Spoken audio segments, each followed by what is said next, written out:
deja vu in the sense that again you'd be better off without. Yeah, it probably doesn't feel like that today, if I'm honest. I thought we were fantastic, particularly in the second half. I thought we started the game well, thought we were the better team. Obviously, making 2 changes early in the game that we had to make disrupts the flow and the rhythm of the game. They scored with their first attempt at goal, so it would be easy for us to feel sorry for ourselves and a case of, here we go again. But I said to the players at half time, we have 2 choices, one, moan and sulk about it, or we fight. And we certainly fought in the second half. And the point is the least we deserve from that game. How disruptive were those 2 injuries? Yeah, because they're big players for us. They're experienced players. So Frankie's been outstanding for us. Kings is so reliable. You know what you're going to get from him. So to lose 2 players in your back line is not ideal, obviously. But I have to say, Hawks was struggling before the game. He had a problem with his back. You could see him in the second half. He had a problem. I thought he was brilliant, absolutely brilliant. Adam Forrester came on. I thought he was fantastic as well. Dan going in against, at centre half, and they're playing against a really dangerous front line. That's one of Aberdeen's strengths. They can change off the bench, and when we're pushing for the game and we're leaving them space, you're rolling the dice a little bit. But we went for the game. The crowd was incredible, and we nearly won it at the end. Was there any early indication as to what was wrong with Stephen and Frankie? And Kings looks like his hamstring. Obviously, never nice to see a player stretch it off. He's in the dressing room now, so hopefully he's on crutches, and we'll have to scan him in the next 48 hours. Fingers crossed it's obviously not as worse and not as bad as it looks. Frankie's more to do with his quad. So again, we'll probably know more in the next 48 hours. The old cliche is that the table doesn't lie, Neil, but do you kind of believe that you guys are in a false position that you can?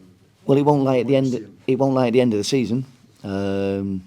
It can fluctuate as during the season, and people, teams go through bad spells and good spells and moments. But at the end of the season, you are where you are. But we're not even halfway through the season yet, and we've got plenty of games and points to play for. And if we keep playing like we're playing, that's our challenge. As I said to the players before the game, be committed to being us, being the team that we are, and being the team that we want to be. And I thought we did that today, and we got our just rewards for that.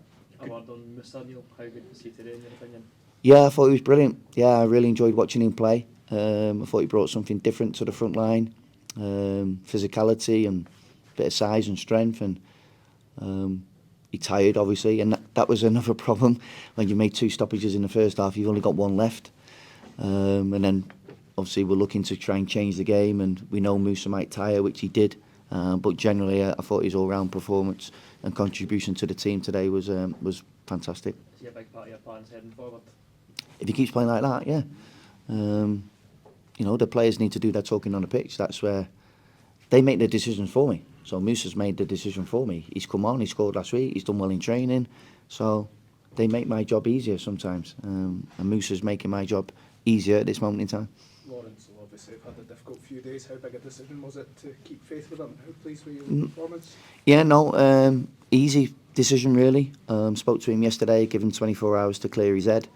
And I just said to him, look, you're the captain, you lead by example, you're leading the line brilliantly well. As long as we see that effort and endeavour and the commitment at the top end of the pitch, then there's a lot more to your game than goals. And again, I think he showed that again today. I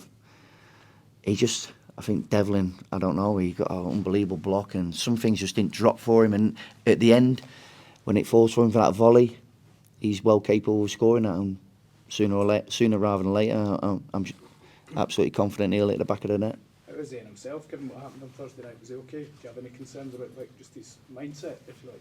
No, he's a strong-willed boy. Obviously, it's going to affect anyone, and particularly the runner he's on. He lives for goals. He's a goal scorer.